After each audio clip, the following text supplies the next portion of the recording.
Hayop ka, bata ka! Niloko mo kami! Naisahan mo kami! Pagsisisihan mo ang ginawa mong pagsunog sa bahay ko! Uubusin ko kayong lahat! Papatayin ko kayo! Lalo-lalo ka na! Danilo! Ha! Yun ay kumakabalik pa kayo sa mga katawan nyo! Ano? Ano ang ibig mong sabihin? Magsalita ka! Tignan mo kung anong ginawa namin sa kalahating katawan nyo. Wala na kayong babalik ang katawan. Wala na kayong kawala. Mamamatay kayo sa sikat ng araw. Katapusan na ng panggugulo nyo sa mga tao, lalong-lalo na sa mga buntis. Ito na magiging huli nyong gabi dahil simula na ng paniningil. Hindi! Hindi, hayop ka! Magbabayad ka! Dahil sa ginawa mo, gagawin ko lahat para mainom ko ang dugo mo.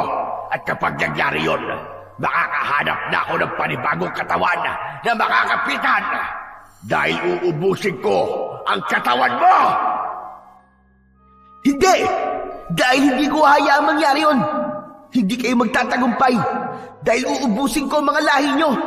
Lahat kayo, buburain ko kayo sa mundo at ipapatikim ko sa inyo ang kaparusahang hindi nyo malilimutan. Katapusan nyo na! Magandang araw po sa inyong lahat. Narito na naman po tayo sa paglalahad ng isang kwentong kapupulutan ng aral at katatakutan. Isang istoryang magpapakita sa katapangan ng batang si Danilo. Ang 10 taong gulang na bata ay mahilig makipaglaro ng pustahan ng labanan ng mga gagamba. Hindi siya marunong tumanggap ng kanyang pagkatalo. Kaya naman, ang madilim na bahagi ng kagubatan ay pinuntahan niya para hanapin ang kakaibang gagamba na makakatalo sa ibang mga gagamba. Ito ay ayon sa kanyang lolo Tasyo. Kaya lang, nakagat siya ng gagamba at nagdulot sa kanya ng kakaibang kapangyarihan. Ano ang magagawa nito laban sa mga aswang na manananggal? Ano-ano ang matutuklasan niyang lihim sa kapangyarihang taglay ng mutya ng 8 galamay ng gagamba? Sama-sama po natin pakinggan ang pakikipagsapalaran ng batang si Danilo. Ngunit bago po ang lahat mga idol, huwag po nating kalimutan mag-subscribe at i-hit ang notification bell sa aking YouTube channel na The Voice Addict at Apong Isaak para sa mas marami pang makapigil hiningang kwentong aswang at katatakutan mula sa mundo ng kababalaghan. Umpisahan na po natin ang kwento. Sige, banatan nyo pa! Ano, lalaban ka pa? Sige, balutan mo na ng sabot ang katawan niya nang matapos na ang laban! Hindi kami magpapatalo ng alaga ko! Lalaban kami! Uy, teka, sandali lang! Nandadaya ka naman, Ramil eh. Ako na nga lang ang mag-aawak ng tingting. Kinakalog mo pag malapit na matalo ang gagamba mo eh. Kanina ko pa nahalata eh. Wala namang dayaan, walang ganyanan. Aba, teka, sandali lang din. Huwag mong agawin yung tingting sa akin. Parang hindi ko nagugustuhan ang tono ng pananalita mo, Danilo ah. Wala akong dinadaya rito, no? Wala namang bintangan. Bakit? Totoo naman ah. Nakita mo ba? Nakita mo ha, nanandaya ako? Oo, kitang-kita ng dalawang mga mata ko. Kaya wag na nating ituloy ang laban. Akin na ang pusta ko. Anong pusta sinasabi mo? Sino ba nag-aawak ng pera? Abat, ano sino? Ibinigay ko sa inyo ang pusta ko ah. Umayos ka. Tatamaan ka talaga sa akin kapag di mo nilabas ang pera ko. Kahit magkasubukan pa tayo. Tignan mo sa bulsa ko para malaman mong hindi ko hawak ang pusta. Hindi na kita kailangan subukan, Ramil. Matagal mo na itong ginagawa eh. Akin na. Bigay mo na sa akin ang pusta, walang dayaan. Matagal na tayo naglalaban ng mga gagamba. Ngayon pa ba naman tayo maglolokohan? Yun na nga eh. Matagal na tayo naglalaban ng gagamba. Pinaparatangan mo pa ako mandaraya. Ibalik mo na lang sa akin ang pusta ko. Itigil na natin ang paglalaban ng gagamba. Sige, ganyan ka naman eh. Kapag malapit ka ng matalo eh, gumagawa ka ng paraan para mabawi ang pusta mo. Siguro, pambili na naman to ng bigas nyo, no? Kaya ka nagkakaganyan. Ituloy na ang laban. Kapag natalo ko, saka ko ilalabas ang pusta. Eh di inamin mo rin na nasa iyo nga ang pera. Wala nang bawian. Ituloy ang laban. Sige, simulan na ulit. Pero kapag nakita ko pa na ginagalaw-galaw mo ang tingting, lagot ka talaga sa akin. Sa isang liblib na baryo ng San Ildefonso ay nauuso ang laro ng pustahan ng gagamba. Nagsimula yon sa kanilang mga magulang hanggang sa namana nila sa mga ito. Nung una ay wala pang pustahang nagaganap. Hindi nagtagal ay nauwi rin yun sa perahan. Sa katunayan, marami na ang mga nagkakahiwalay na mag-asawa dahil sa pagkakalulong ng mga ito sa sugal. Ang 10 taong gulang na batang si Danilo ang pinakamagaling na mag-alaga ng mga gagamba. Sa katunayan, marami na ang bumibili sa kanya ng mga ito at ibinibigay niya yon sa kanyang inang buntis na si Aling Salvi. Pero ngayon, dala ng kanyang pagkaadik sa larong gagamba, pati ang pambili sana nila ng bigas ay naipusta niya. Naramdaman niyang matatalo siya sa larong yun dahil sa pandaraya sa kanya ni Ramil. Kaya't naisipan niyang hanapin ang pusta at umuwi na lang. Kaya lang, sa kasamaang palad, sa gitna ng kanilang laban, natalo ang kanyang gagamba. Sa kauna-unahang pagkakataon, naranasan niya kung paanong matalo. At yun ang hindi niya matanggap-tanggap, lalo na at alam niyang dinaya lamang siya ng kalarong si Ramil, kaya nanalo ito. Umingay ang tuksuan at asaran ng mga batang natutuwa sa pagkatalo ni Danilo. Mababawasan na raw ang kayabangan niya. Paano ba yan? Sa wakas, natalo rin kita, Danilo. Umuwi ka na sa inyo at maghanap ka ulit ng gagamba. Wala na ang panlaban mo. Pagkain na ngayon ng alaga ko. Sira ulo ka, Ramil. Babawi ako sa'yo. Hindi pa ito huling pagtutuos natin. Dinaya mo lang naman ako kaya ka nanalo Wala kang patunay na dinaya nga kita. Sa kailang beses mo na akong tinalo sa laban.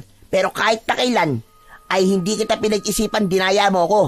Maluwag sa dibdib kong tinatanggap ang bawat pagkatalo ko. Talaga naman nakita kong pandaraya mo. Kaya ako nasabi ang mga yon. Sus, tanggapin mo na lang ang pagkatalo mo at maghanap ka na lang ng bago mong alaga na ipantatapat sa akin. Palibasa, masyado kang mayabang. Hindi ka marunong tumanggap ng pagkatalo. Marami tayong mga kasama rito. Sila magpapatunay na malinis ang laro at walang dayaang naganap. Ano sabi mo? Mayabang ako at hindi marunong tumanggap ng pagkatalo? Dinaya mo ako kaya nanalo ka. Yun ang totoo. Aminin mo na. Totoo naman ang sinasabi ko O ano? Bakit? Papalag ka ba? Aba, kung na nga, hindi kita atrasan. Ano? Suntukan na lang tayo? Baka mapahiya ka. Hindi kita uurungan kung talagang gusto mo ng laban. Nakataas ang mga kamay ni Danilo at nakatutok yun sa muka ng nakatingin na si Ramil, habang maririnig naman ang mga udyok ng ibang mga kabataang sabik na makita kung sino ang mananalo sa kanila. Tila isang pustahan na hindi na laban ng mga gagamba ang pinag-uusapan, kundi ang tunggalian na ng mga kabataan. Itinulak siya ni Ramil, kaya naman gumanti siya ng suntok sa muka ni Ramil. Bumagsak ito sa lupa at sinakyan naman niya yon sa tiyan. Inambahan niya ito ng suntok sa muka at yun ang eksenang nadatnan ng may 65 taong gulang na si Lolo Tasio. May dala itong pamalo na mula sa sanga ng bayabas. Malayo pa ang matanda ay nagpulasan na ang mga batang kasali nila sa pustahan. Kaya naman, napatayo ng tuwid si Danilo. Ganon din si Ramil na mabilis na bumangon sa pagkakahiga sa lupa. Dinuro siya nito sa kanyang muka. May araw ka rin. Hindi pa tayo tapos. Talaga? Hintayin mo ang ganti ko. Saka nagmadaling umalis si Ramil at tumakbo ng mabilis papalayo sa kanya. Naiwan si Danilo na bakas ang takot sa mga mata. Hawak niya ang kanyang puwet na lumalayo sa galit niyang lolo. Paniguradong yun na ang kanyang magiging katapusan sa nakahiligan niyang laruan. Muli na naman siyang makakatikim ng hagupit ng pamalo ng kanyang lolo. Halika ka rito! Halika rito, bata ka! Lumapit ka rito! Kanina ka pang hinihintay ni Salve at yung bigas ay hinihintay din. Anong oras na'y wala ka pa? Nandito ka naman pala sa tambayan nyo at nakikipag-away ka pa. Nasaan ang bigas na pinabibili sa'yo? Lolo, nadisgrasya po eh. Huwag niyo na po akong paluin, uuwi na po ako. Abay talagang tinamaan ka ng lintik. Pambihira ka talagang bata ka. Napakatigas ng ulo mo. Kasi po Kasi ano? Naipatalo mo na naman sa sugal. Abat ang lintik na batang ire. Umuwi ka. Doon tayo magpapalpagan ng puwet. Talagang mapapalo na kita dahil sa katigasan ng ulo mo. Hindi na hinintay pa ni Danilo na malapitan pa siya ni Lolo Tasio. Mabilis siyang tumakbo papalayo sa matanda at tinahak ang daan pauwi sa kanilang bahay. Sinubukan niyang dumaan sa tindahan ni Aling Maria para umutang ng bigas. Subalit sinabi nitong hindi na ito magpapautang dahil malaki na raw ang utang ng kanyang ina sa tindahan nito. Ang kanya namang amang si Mang Larry ay kauutang lang din daw ng pera dito na ginamit daw na pamasahe papunta sa trabaho nito sa minahan. Dismayadong naglakad si Danilo at nagsisisi sa kanyang nagawa. Babawi siya. Yun ang kanyang banta sa ginawa sa kanya ni Ramil. Muling napalingon si Danilo sa hulihan ng kanyang daan at nakita niya ang mahinang paglalakad ng matanda na hindi pa rin binibitiwan ang hawak nitong patpat. Tila alam na nito na nagastos niya ang pambili ng bigas. Bumakas sa mukha ng matanda ang galit at mas nilakihan pa ang pagakbang ng mga paa nang makita siya. Kaya naman, napatakbo siyang mabilis sa makipot na daan papunta sa kanilang bahay sa gitna ng talahiban. Hindi lang isang beses siyang gumastos ng pera sa pustahan. Masyado siyang naniwalang mananalo siya sa labang yun. Umaasa siyang may taong magpapautang sa kanya ng bigas kung sakaling matalo siya. Pero nabigo siya ngayon, kaya kailangan niya nang harapin ang pagkakamali niyang nagawa. Hindi lang mawala sa kanyang isip na magdudulot yun ng sama ng loob ng kanyang ina, lalo pa at 9 na buwan na itong buntis. Idagdag pa ang galit nito sa kanya at makakarating na naman yun sa kanyang ama. Pagkarating ni Danilo sa kanilang bahay, ay pumitas kagad siya ng malalapad na daon ng sambong. Ipangsasapin niya yon sa kanyang puwet para hindi niya masyadong maramdaman ang sakit ng palo ng kanyang lolo Tasio. Nakaupo siya sa puno ng hagdan habang hinihintay ang pagdating ng matanda. Diyos ko, batang ito! Nakita ka na ba ng nanay mo? Hala! Sa loob ng bahay, sige!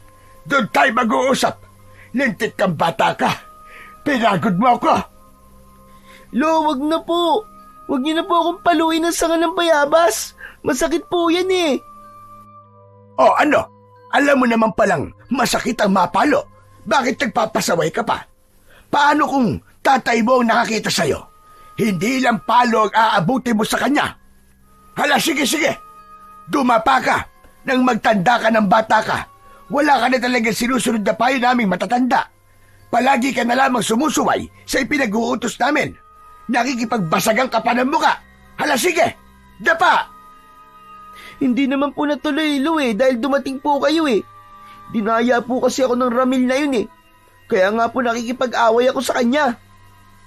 Dinaya ka man o hindi. Hindi ka dapat nakikipagbasag ulo. Lalo na ang magsugal.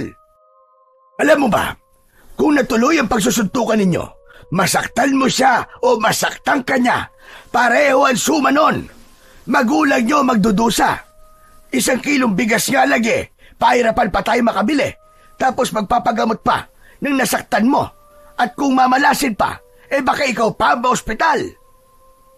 Kayang-kaya ko naman pong labanan yun, Lo Hindi naman po makakatama sa akin ang suntok yun dahil sa galing ko po makipaglaban.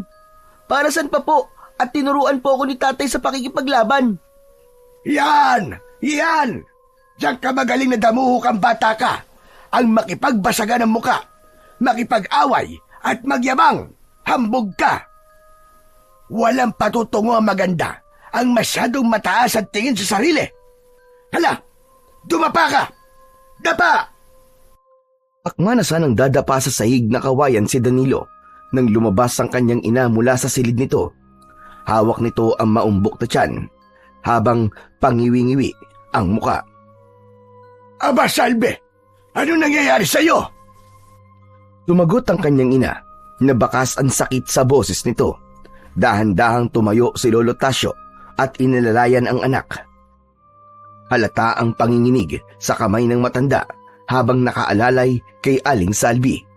Ipinagpasalamat yun ni Danilo dahil kahit papano ay hindi matutuloy ang pamamalo ng matanda sa kanya.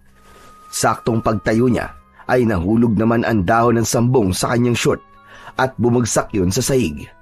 Napansin yun ng matanda at dahil sa galit, nakurot siya nito sa singit. Nako! Nako talaga ikaw na bata ka! Balak mo pa akong isanan eh! Magsasapin ka pa ng sambong sa puwet mo! Mamaya ka talaga sa akin! Humanda ka! Sa kabila ng sakit na nararamdaman ni Aling Salvi, ay nagawa pa rin itong tanungin ang matanda kung ano ang nagawa ni Danilo at kung bakit galit na galit ito sa anak.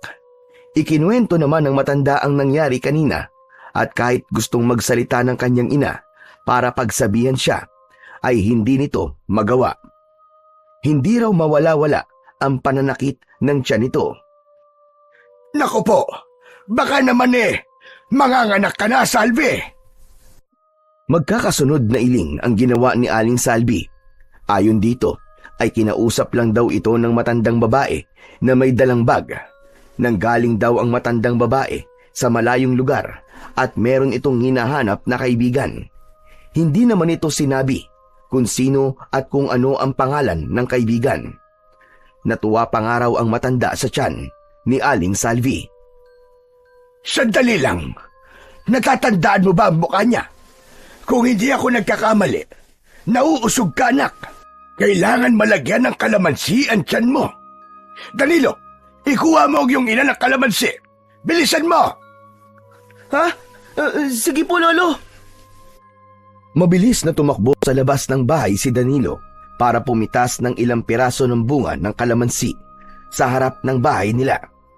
Ang kalamansi ay gamot sa buntis na napapangamuyan ng mga hindi nakikilalang tao. Sa kanilang baryo ay laganap ang pamiminsala ng iba't ibang klaseng mga aswang na ang pangunahing pinupuntirya ay ang mga buntis na malapit ng mga anak.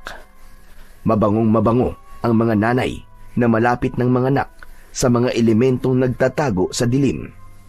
Ilang minuto lang ang lumipas ay bumalik na siya sa loob ng bahay habang si Lolo Tasyo naman ay natatarantang naglagay ng baga sa bao. May nakahanda na itong palaspas, insenso't kamangyan na dati nang nakahanda magmula nang magsimulang magdalang tao ang kanyang ina. Panay ang paypay nito sa usok na nasa loob ng bao habang nakakapit yon sa pagitan ng dalawang hita ng kanyang ina. Bilisan mo, Danilo! Hiwain mo na kagad ang kalamansi at ihahaplas ko yan sa tiyan ng iyong ina. Mabuti rin nakakasiguro tayo na hindi nga masamang nilalang ang matandang nakausap mo, Salvi. Sinabi ko naman kasi sa iyo na iiwasan mo makipag-usap sa mga taong hindi mo nakikilala. Lalo na sa mga oras na ito. Danilo! Ano ba?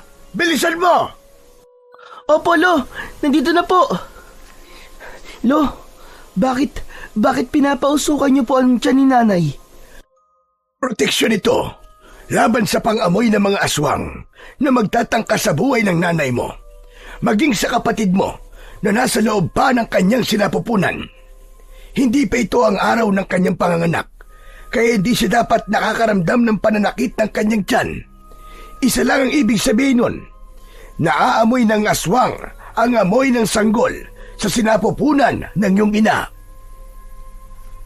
Kaya po pala lumuwas kayo rito para umuwi at bantayan si Nanay. Dati po ba kayong albularyo, Lo? Hindi lang ako isang ordinaryong albularyo, Apo. naniniwala ka ba sa mga kapangyarihang taglay na mga mutya maging ng agimat? Ako ang taga-utob sa bawat mutya. Ang utob ay isang orasyon na pagbibigay ng bisa sa mutya o ng mga agimat. Pero matagal ko nang itinigil ang pag-uutob sa mga mutya dahil mahina na ang aking katawan. Humihina na rin ang naturalesa ko laban sa kapangyarihan ng masasamang elementong kukontra sa ginagawa kong pang-uutob. Isa na lang ang mahalaga sa akin ngayon. Yun ay ang alagaan kayo ng nanay mo. Lo, mukhang astig yun ah. Gusto ko rin pong matutunan po ang mang-utob. Sos, ikaw talaga bata ka. Sinasabi mo lang yan dahil hindi ka pa naman nakakakita ng mga elementong nagtatago sa kadiliman. Nako, baka kapag nakakita ka ng aswang magkandaihi ka na lamang sayo sa lawal dahil sa takot. Lolo naman kaya ako nga po gustong matutunan yung pang-uutob sa mutya para naman po may pagtanggol ko po si nanay kapag may nagbabanta po sa kanyang buhay. Umawat ang kanyang ina sa mga sinabi ni Danilo at nabatukan pa siya ng kanyang ulo habang humahagik ng tawa. Tila nawala ang pananakit ng tiyan nito dahil nagagawa na nitong tumawa. Isang bagay na ipinagpasalamat niya dahil nawala na ang kanyang pag-aalala. Magaling manggamot ang kanyang lolo Tasyo, kaya nalaman nito kagad na totoo ang hinala nitong merong nakakalapit na aswang sa kanyang ina. Kung nakikilala naman po ni nanay ang itsura ng aswang, lolo, puntahan na po natin at takiin na po agad natin siya. Baka po marami pa po siyang mabiktima Ay nako, talagang bata ka pa, Apo, sa larangan ng karasang pagdating sa mga aswang. Ang mga masasamang elemento ay may mga kanya-kanyang kakayahan.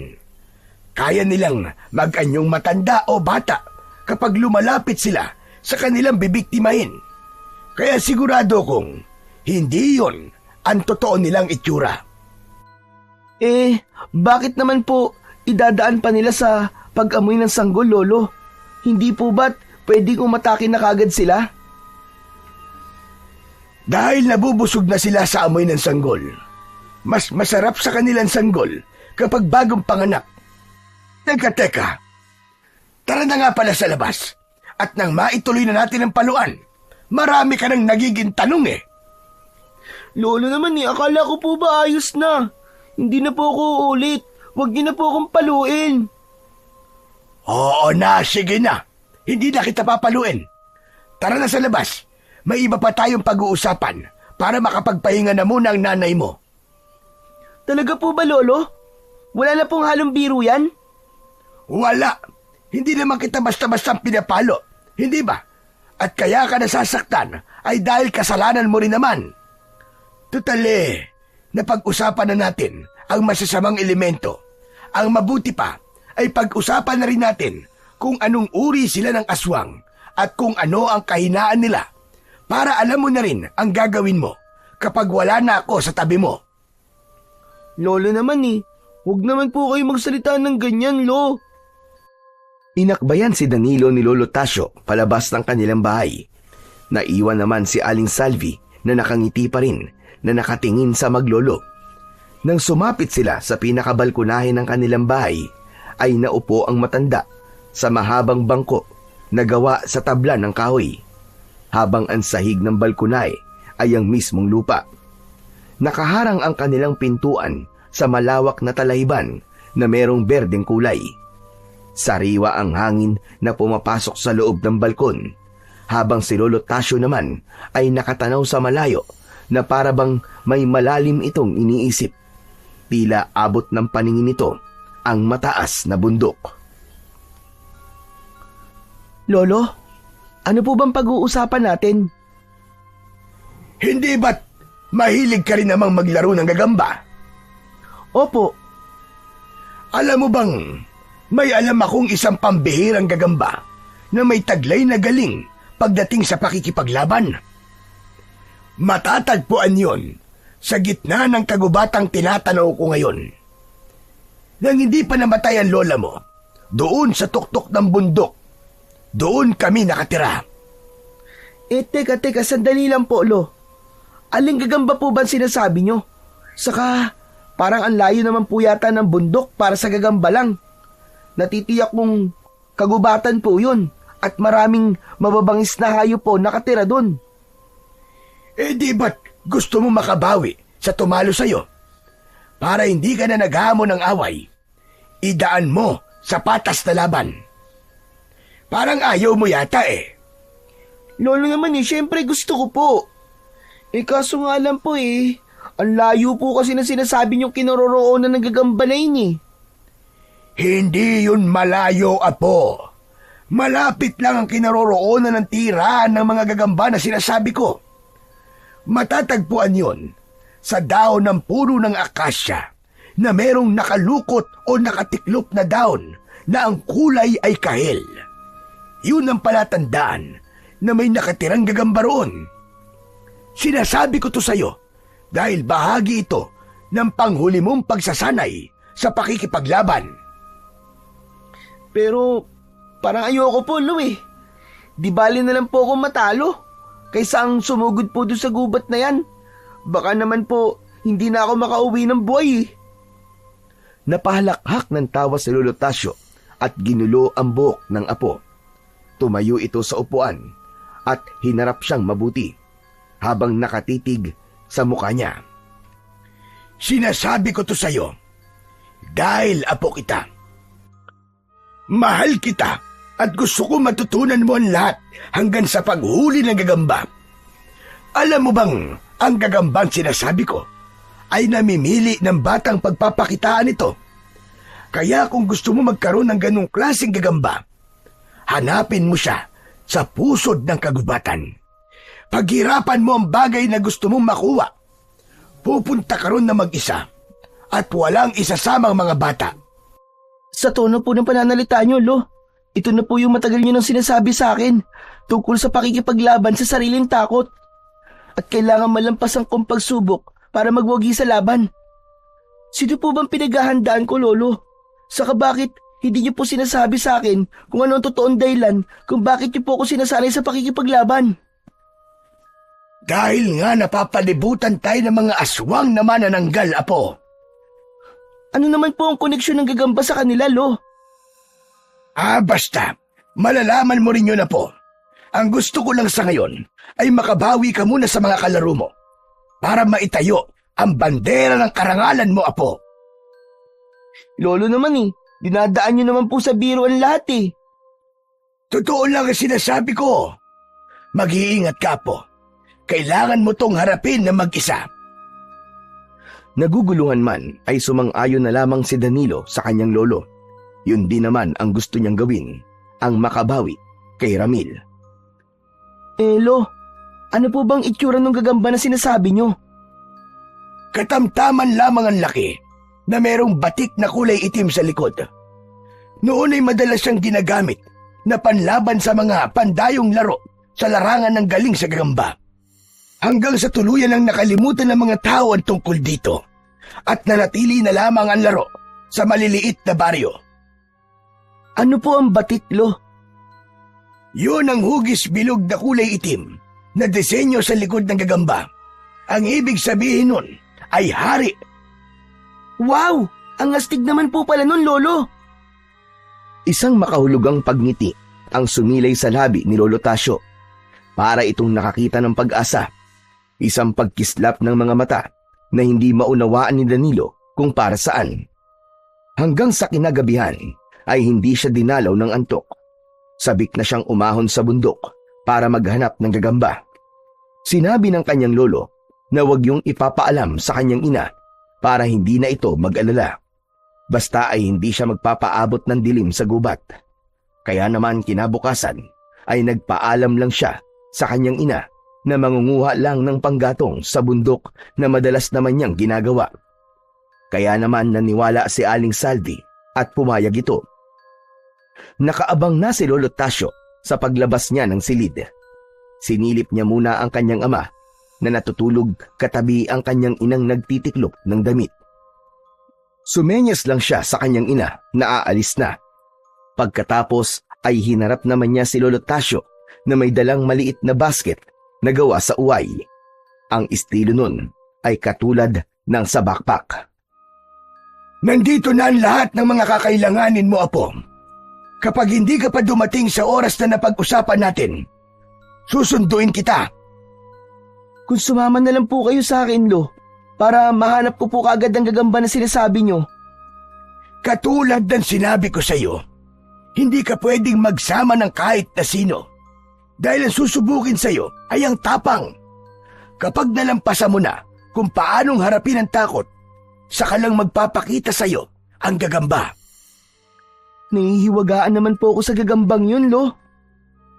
Imbis na sumagot, ay isang mahinang pagtawa ang isinukli ni Lolo Tasyo sa kanyang mga sinabi. Pagkatapos niyang magpaalam, ay nagsimula na siyang maglakad papalayo sa kanilang bahay. Sinundan niya ang natatandaang sketch na sinabi sa kanya ng matanda. Pumasok siya sa kakahuyan na merong nagtataasang mga puno. Malamig ang paligid at maririnig ang mga huni ng mga ibong nakadapo sa mga sanga ng puno. Tumingala siya sa mga puno at pilit na sinisipat ang akasya sa pangkat ng mga punong nadadaanan niya. Ilang ilog ang kanyang tinawid, kaya naman nalibang na rin siya sa magagandang tanawin na nakikita niya sa paligid. Napapangiti pa nga siya kapag nakakakita ng magagandang mga bulaklak, ibon at paru-parong lumilipad. Ilang oras ang lumipas ay hindi pa rin nahahanap ni Danilo ang nag-iisang puno ng akasya sa gitna ng kagubatan. Kaya saglit muna siyang nagpahinga. Naupo siya sa isang ugat ng puno ng nara habang pinapaypayan niya ang kanyang sarili gamit ang kanyang palad. Hanggang sa napako ang kanyang paningin sa isang bagay sa lupa na pinagkakaguluhan ng mga pulang langgam. Isang uri yun ng buto na may bahid pa ng sariwang dugo. Bumundol ang kaba sa kanyang dibdib at bumilis ang tibok ng kanyang puso. Hala? Ano to? Bago lang to ah. Teka, anong klaseng buto kaya to? Parang masyado naman tong malaki para sa baboy ramot sa asong gubat. Inilinga ni Danilo ang kanyang paningin sa paligid at puro puno lang ng mahogani at nara ang nakikita niya. Dismayado siyang muling tumayo at naglakad habang tinatahak ang daan papunta sa pinakagitna ng kagubatan. Maya-maya pa ay napansin niya sa lupa ang ilang patak ng dugo. Sinundan niya yon ng kanyang tingin at halos manlaki ang kanyang mga mata nang makita ang isang nilalanggam na katawan ng tao. Binutas ng mga langgam ang mukha ng biktima, kaya't hindi na niya makilala kung sino ang lalaking nakahandusay sa lupa. Nilapitan niya yon kahit na babaliktad na ang kanyang sikmura sa amoy malansang singaw ng katawan nito. Putol ang kamay ng lalaki at wakwak ang tiyan. Dala ng matinding takot ay napasigaw siya ng malakas at tumakbo ng mabilis papalayo sa kinaroroonan ng bangkay. Tulong! Tulungan niyo ako! Tulong! Tila nakalimutan ni Danilo ang totoong pakay niya sa gubat, kaya hindi na niya napansin ang nadadaanang puno at tuluyan nang naligaw sa lugar na yon. Ito na siguro ang sinasabi ni Lolo. Nahaharapin ko ang sarili kong takot para mahanap ang bahay ng gagamba. Kung alam ko lang na ganito ang aking mararanasan, hindi na sana ako pumayag sa gusto ni Lolo. Hindi sana ako nagpadala sa pagnanais kong bumawi kay Ramil. Ano ba yan? Nasa na ba ako? Nasaan lugar na kaya ako? Nagpalinga-linga sa paligid si Danilo habang ang kaba ng kanyang dibdib ay tila kampana ng simbahan na bumibingi sa kanyang tenga. Hindi siya makapag-isip, sadyang mahirap kalaban ang takot, lalo na kung aktwal niyang nakikita ang pinagmumulan ng takot niya. Ang takot niya sa mga taong brutal na pinatay.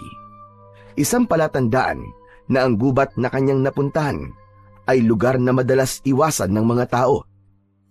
Dahil sa mga nakatirang mababangis na nilalang o masasamang elementong nakatira sa kabundukan. Nawala ang kanyang pag-aalala nang makita niya ang isang matandang lalaki na may kulay puting buhok. Sa makapal nitong buhok na balbas at bigote ay hindi na halos makita ang kabuuan ng itsura nito. May hawak itong tungkod, subalit hindi ito umiimik. Nakatingin lang ito sa kanya na parabang kanina pa siya nitong pinagmamasdan. Lolo, tulungan niyo po ako. Naliligaw po yata ako sa gubat na to eh. May tao pong pinatay sa bahaging yon, nakita ko po. Kailangan ko na pong umuwi sa bahay namin. Hindi ka naliligaw. Sadya ka dinala rito. Ano po? Ang takot sa iyong dibdib ay kasama sa pagsubok upang makarating ka sa lugar na nakalaan para sa iyong hinahanap. Ano po? Ibig sabihin, alam niyo po ang tungkol sa hinahanap ko? Oo naman. Dahil nandito ka na sa tapat ng punong hinahanap mo. Sige na, aalis na ako. Bahala ka ng tumuklas kung nasa ng pakay mo. Tumingala si Danilo sa mga puno at hinahanap ng kanyang mga mata ang puno ng akasya na tinutukoy ni Lolo Tasyo kanina. Pero nang muli siyang tumingin sa matanda, ay nagulat siya dahil nawala na ito sa lugar kung saan ito nakaupo. Hala, nasa na yung matanda? Pambihira, namamaligno na yata ako. Diyos ko po, gabayan niyo po ako sa lugar na to. Naglakad-lakad na lamang si Danilo habang nakatingala pa rin sa mga nagtataasang puno. Hanggang sa nakita na nga niya ang nag-iisang puno ng akasya. Inaasahan niyang mataas ang puno ng akasya, katulad sa mga naririnig niyang kwento. Subalit ang puno na nakatayo sa kanyang harapan ay kayang-kaya niyang akyatin. Tila nakalimutan ni Danilo ang tungkol sa nakita niyang patay na tao doon sa kakahuyan. Nagsimula siyang umakyat sa puno hanggang makarating siya sa dulo ng sanga habang sinusuri ang mga dahon nito. Napangiti siya nang makita ang nakatiklop na kulay kahil na dahon. Napapalibutan yun ng maraming sapot ng gagamba. Dahan-dahan niyang binuksan ang dahon at sinilip ang loob nun. Nakita niya ang isang kulay lupa na gagamba na may kulay itim na batik sa likod. Ito na nga ba ang sinasabi ni Lolo? Ang gagamban tatalo sa gagamban ni Ramil? Humanda ka ngayon, Ramil. Ipapalasap ko sa'yo ang pagkatalo. Dala ng tuwa ay mabilis na kinuha ni Danilo ang gagamba. Subalit nabawi rin niya kagad ang kanyang kamay nang maramdaman niya na tila biglang sumakit ang kanyang balat sa pagitan ng hinlalaki at hintituro ng kanyang daliri.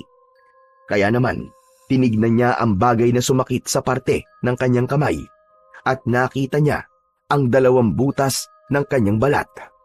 Kahit maliit yun, ay parang katumbas din ng kagat ng aso. Masakit at tumitibok-tibok ang laman niya sa loob. Biglang namanhid ang kanyang daliri at bumundol ang kaba sa kanyang dibdib.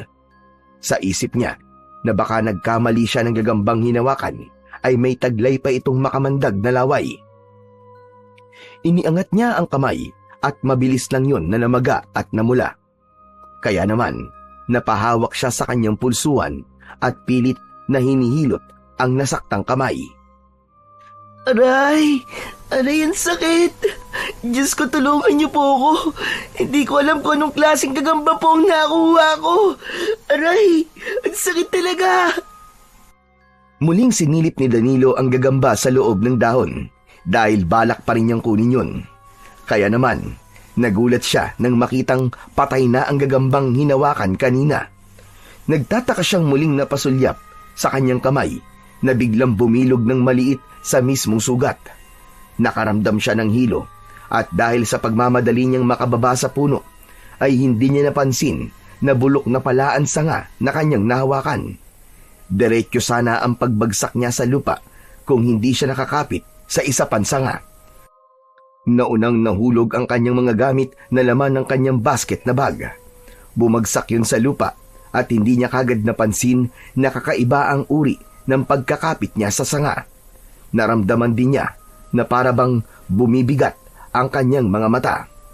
Kaya naman, dahil sa sakit na kanyang nararamdaman, ay kagad siyang bumagsak sa lupa at nawalan ng malay. Nagising si Danilo sa mahinang pag-ugik ng baboy ramong nagdudukal ng lupa sa kanyang tabi. Dahan-dahan siyang bumangon sa kanyang binagsakan lupa at iginala ang kanyang paningin sa paligid. Madilim na yon at tanging ang liwanag lang ng buwan ang nagsisilbing liwanag sa lugar na yon. Nahawakan din niya ang sugat sa kanyang likod, sanhi ng kanyang pagkahulog. Kasunod naman ang kanyang kamay na nakagat ng gagamba. Tumayo si Danilo at sinipat ang daan kung saan siya pwedeng magsimulang maglakad papalabas ng kagubatang yon. Hanggang naramdaman niya ang malakas na pagaspas ng pakpak sa himpapawid. Tunog yun na parang napupunit na kumot. Kasunod ang huni na parang malaking ibon. Kaya naman, napatingala siya sa langit dahil nagkakagulo ang mga ibon sa puno. Ganun na lamang ang panlalaki ng kanyang mga mata nang makita ang isang nilalang na lumilipad sa harap ng bilog na buwan, kasama ang iba pang mga nilalang.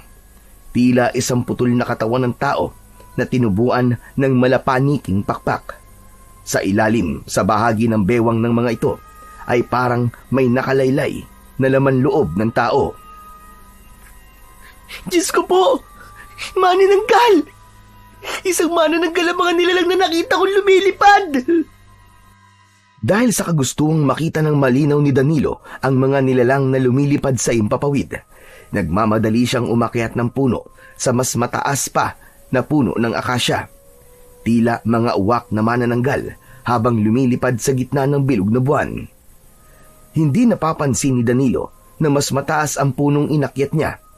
Saka lang naunawaan ni Danilo na nagkaroon siya ng kakayahang makaakyat ng ganong kabilis. Binalot ng pagtataka si Danilo at pinagmasdan ang ibaba ng puno at ang kanyang palad. Hala! Imposible! Paano kung nagawa yun? Naku po, muntik ko na makalimutan. Kailangan ko nang umuwi sa bahay. Tsak na nag-aalala na sa akin si nanay at tatay. Baka sulod pa rito si Lolo Tasyo. Lagot ako. Unang-una ay mabilis na nakaakyat si Danilo sa puno. Kasing bilis naman siya ng ibon na nakababa sa puno. Tinalon lang niya ito mula sa itaas ng puno hanggang sa lupa. Pagbagsak niya sa lupa, ay muntik pa siyang mapatalon sa takot nang magpakita sa kanya ang matandang ermitanyong nakausap niya kanina. May hawak itong tungkod at naupo sa putol na sanga ng nara. Huwag kang magtaka sa mga kakayahang taglay mo. Dahil pinili ka naggagamba para sa mutya. Naipasa niya na sa'yo ang mutya nang hindi mo namamalayan. Ano? Mutya ng gagamba? Hindi ko po kayo maintindihan eh. Nagkakamali po kayo. Wala po akong kinukuhang gagamba. Namatay nga po yung gagamba na kumagat sa akin kanina eh. Teka, sandali lang po Lolo, sino po ba kayo? Saka bakit po bigla-bigla na lamang po kayong lumilitaw sa harapan ko? Ako ang ermitanyong nagbabantay sa gagamba. Habang hindi pa rin niya na ipapasa ang butya sa tagapagbantay nito. Isang butyang tatalo sa lumalakas na kapangyarihan ng mga aswang na manananggal. Ang ibig niyo pong sabihin eh, may mutya na po ako ng gagamba sa aking katawan? At yun na yung kagat niya sa kamay ko? Eh, muntik po ako mamatay kanina eh. Kailangan mo nang umalis dahil nasa panganib ang nanay mo. Naghihintay siya sa'yo dahil kanina ka pang nawawala. Baka maisipan niyang sumunod sa'yo para hanapin ka. Mapapahabak siya, natitiyak kong sa bahay ng iyong ina ang punta ng mga alagad ng aswang na yon. Teka po, hindi niyo pa po sinasagot ang tanong ko. May taglay ka ng mutya ng 8 galabay ng gagamba. At ang unang magiging misyon mo ay ang iligtas ang nanay mo. Sige na, hindi pa naman ito ang huli nating pagkikita. Bumundol ang kaba sa kanyang dibdib nang muli niyang maalala si Aling Salvi na nanay niya. pati na ang pangako niya kay Lolo Tasyo. Katulad ng nauna nilang pagkikita ng matandang ermitanyo, naglaho ito sa kakahuyan at naiwan siyang natitigilan habang nakatingin sa kanyang kamay na merong sugat. Ni hindi na nga niya naisip ang tungkol sa mga aswang na nakita niya kanina. Lumitaw ang malakas na liwanag sa kanyang mga mata at malinaw niyang nakikita ang daan. Bukod pa ron, kaya na rin niyang maglakad ng mabilis. Alam na rin niya kung saan-saan siya dumaan kanina. Lahat ng pagbabago sa kanyang kakayahan ay nagsimula nang makagat siya ng gagamba. Kaya alam na niyang may kapangyarihan talagang taglay ang mutyang nasa sugat niya. Ang hindi lang niya maintindihan sa kanyang Lolo Tasyo ay kung bakit kailangan itong maglihim sa kanya. Wala itong sinabi tungkol sa kakayahan ng gagambang ipinapahanap sa kanya. Bigla siyang nakaramdam ng sama ng loob para sa matanda dahil pakiramdam niya maraming itinatagong lihim sa kanya, si Lolo Tasyo. Nakahinga lang ng maluwag si Danilo nang matanaw na niya ang malawak na talahiban at sa gitna ay ang kanilang tahanan. Tama ang nakausap niyang ermitanyo. Naghihintay sa kanya ang kanyang mga magulang sa labas ng kanilang bahay. Kaya lang ay bigla siyang nakaramdam ng takot nang makita mula sa himpapawid ay pabulusok na lumilipad ang mga aswang. Tila gusto ng mga ito na dagitin ang kanyang ina dahil sa malakas na huni ng mga manananggal na patingala sa langit si Mang Larry at naiiwas na kagad nito ang asawang si Aling Salvi. Pasadsad na lumipad ang aswang. Kasabay ng pagsigaw ni Danilo ang pagtalo niya sa ere para salubungin ng aswang. Tinamaan niya ng suntok sa muka ang manananggal. Kaya naman, pasadsad itong bumagsak sa lupa. Tay! Pumasok po kayo sa loob ng bahay! Iligtas niyo po si nanay! Mabilis na pumasok ang mag-asawa sa loob ng bahay. Samantalang si Lolo Tasyo naman ay lumabas na rin mula sa kusina. May dala itong itak at maraming asin. Mabilis na nilapitan ng matanda ang nakahigang manananggal sa lupa. Sinabuyan ito ng asin ang umaangil na manananggal. Natutunaw ito sa asin kasabay ng paglitaw ng mga usok nito sa mga laman loob na nakalapat sa talahiban. Mabilis na kumilos ang matanda at ito mismo ang pumugot sa ulo ng aswang. Natulala si Danilo sa itsura ng katawan ng manananggal dahil matulis ang mga pangil nito. Ang malapaniki nitong pakpak ay nakadipa pa sa lupa habang tunaw ang katawan ng aswang. Narinig ni Danilo ang sigawan sa loob ng bahay ng mag-asawa, kaya alam na niyang meron pang isang nilalang na nakapasok sa silid ni Aling Salvi. Malakas niyang inagaw sa matanda ang dala nitong asin at pumasok siya sa loob ng kanilang bahay. Nay! Kitang-kita ni Danilo ang pakikipagpambuno ng kanyang ama sa nakapasok na manananggal. Pinipilit ng aswang na yon na abutin ng kamay nito ang kanyang ina na takot na nakasiksik sa dingding habang yakap nito ang sariling tiyan. Mas dinamihan niya ang pagsaboy ng asin sa katawan ng manananggal. Kaya naman, nakabitaw ito sa pagkakahawak sa damit ng kanyang ama habang umaangil na hinahawakan ng katawan na tinatamaan ng asin. Kasunod ang pagwawala nito, ang paghahanap naman ng pintuang malalabasan para tumakas. Pero bago pa ito nakalabas, ay nahawakan na niya ang pakpak nito at hinila niya yon sa labas ng kanilang bahay. Ibinuhos niyang lahat ang asin sa katawan nito. Siya na rin ang kumuha sa itak na hawak ng matanda at walang kaabog-abog na pinugutan niya ito ng ulo. Nakita yon ng kanyang ina. Bumakas ang takot at pag-aalala sa mukha nito. Kasunod ang makahulugang pagsulyap ng natitigilan na si Lolo Tasyo. 2 manananggal ang napatay niya, kaya alam niyang may 2 pang aswang ang nakamasid sa kanila at biglang natakot nang makita ang paraan niya ng pagpatay. Para siyang naging ibang tao sa kakayahang taglay niya. Bilang isang bata ay astig na yon para sa kanya. Napansin niyang galit ang kanyang ina nang pumasok ito sa loob ng bahay. kaya't naiwan silang dalawa ni Lolo Tasyo. Matagal silang nagkatinginan ng may bahid ng pagtataka.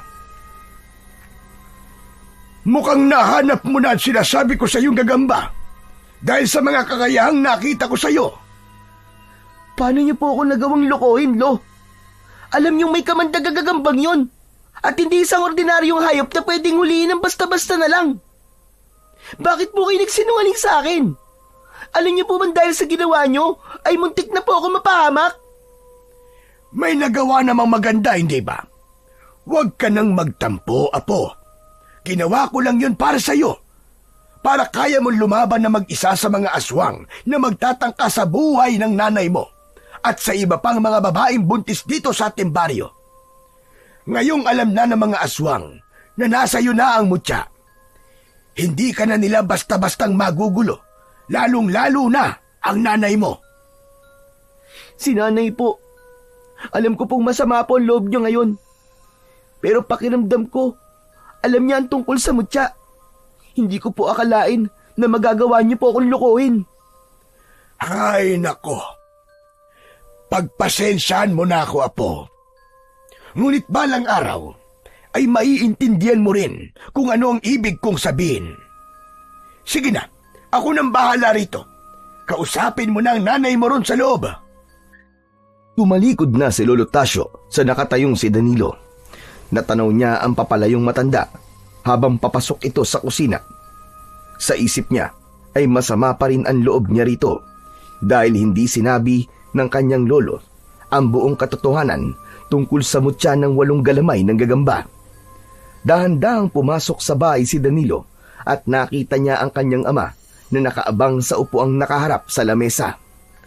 Masama ang tingin nito sa kanya at bakas sa muka ang galit. Nauunawaan naman niya kung bakit galit ang mga ito sa kanya. Hindi siya nagpaalam ng maayos at nagsinungaling sa kanyang ina. Tay, patawarin niyo po ako kung nagkamali po ako at pinag-alala ko po kayo. Ang totoo po ay naghanap lang po ako ng gagamba. Mangyaring naligaw po ako sa gubat kaya inabutan po ako ng pagdilim sa daan. Nang marinig ni Mang Larry na hindi naman sinasadya ng anak na ginabi na ito, ay tumango ito at hinawakan siya sa ulo. Sinabi nitong lubha lang silang nag-alala para sa kanya. Lapitan daw niya ang kanyang ina na masama pa rin ang loob. Sinulya pa ni Danilo ang pintuan ng silid ng kanyang mga magulang at si Aling Salvi naman ang kanyang nilapitan. Pagpasok niya sa loob ng silid nito, nakita niyang nakaupo ang kanyang ina sa gilid ng katre at hindi tumitingin sa kanya. Nay, pasensya na po kung di po ako nakapagpaalam sa inyo ng maayos. Hindi pa rin tumitingin sa kanya ang kanyang nanay na si Aling Salvi. Kaya naman, mas lumapit pa siya rito at hinarap ang kanyang ina. May bakas ng luwa ang mga mata nito na sinabing hindi ito naniniwalang naligaw siya at hahanap lang ng gatong sa kagubatan. Dahil ang totoo ay may usapan daw sila ni Lolo Tasyo. Kaya masama ang loob ng kanyang ina dahil alam daw nito kung ano ang dahilan kung bakit siya nanghuli ng gagamba. Humarap ito sa kanya at sinalubong ang kanyang mga mata ng tingin. Para bang nakikita niya sa mukha nito ang matinding takot at pag-aalala. Nay, ano po bang ikinakatakot nyo? Nandito na po ako at ligtas at wala pong sugat sa katawan. Hinawakan ng kanyang ina ang kanyang kamay na may kagat ng gagamba at iniangat niya yon sa ere. Ipinakita yon sa kanya. Maya-maya pa ay pumasok sa loob ng silid nito si Lolo Tasyo. Sinabi ni Aling Salvi kay Danilo na alam nito ang tungkol sa maywagang sugat na yon at bakas sa mga mata nito ang galit na tumingin sa muka ni Lolo Tasyo. Nakatayo lang ito sa may pintuan at hindi makapagsalita. Sinabi rin ng kanyang ina na talaga bang hindi na raw magbabago ang kapalaran ni Danilo. Isang bagay na hindi naman maunawaan ni Danilo kung ano ang ibig sabihin ng mga ito. Galit na galit ang tono ng boses ng kanyang ina nang binitiwan nito ang kanyang kamay at nilapitan si Lolo Tasyo. Ang nakatakda ay nakatakda na. Hindi na magbabago kahit kailan. Patay na ang gagambang nagtanim sa kanya ng mutya. Hindi na niya yan mababawi sa kanya. Maliban na lamang kung buhay na niya ang kapalit. Dumadaloy na ang kapangyarihan sa kanyang dugo at magagamit niya yon para labanan ng mga aswang. Matagal na panahon na nating tinutugi sa mga aswang at ngayong nasa tamang edad na ang batang yan, tanggapin na lamang natin ang kanyang kapalaran. Lolo, sandali. Ano po bang pinag-uusapan nyo? Hindi ko po kayo maintindihan eh. Naguguluhan po ako sa inyo. Ikaw mismo ang pinili, Danilo, ng maiwagang gagamba. Isang alaga ng mga engkanto at pumipili ng mandirigmang mag-aalaga sa kanyang mutya. Ikaw ang matagal na niyang hinihintay para lumaban sa mga aswang na manananggal. Hindi napigilan ng kanyang ina ang hindi maiyak at bumalik sa higaan nito. Naupo ito sa gilid ng katre at isinubsob ang muka sa palad nito. Nay, wag na po kayong umiyak ko. Nandito na po eh. Nangyari na po ito. Ito po ba ang dahilan kung bakit po kayo nagsinungaling sa akin? Magsasalita pa sana si Danilo nang makarinig sila ng ingay sa labas ng kanilang bahay. Pati na ang pagliwanag ng kanilang paligid.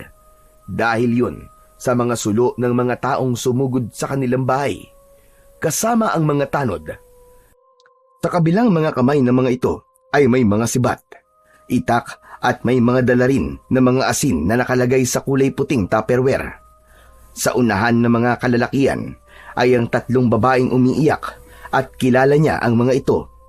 Ang nasa gitna ay si Aling Tess at ina ni Ramil.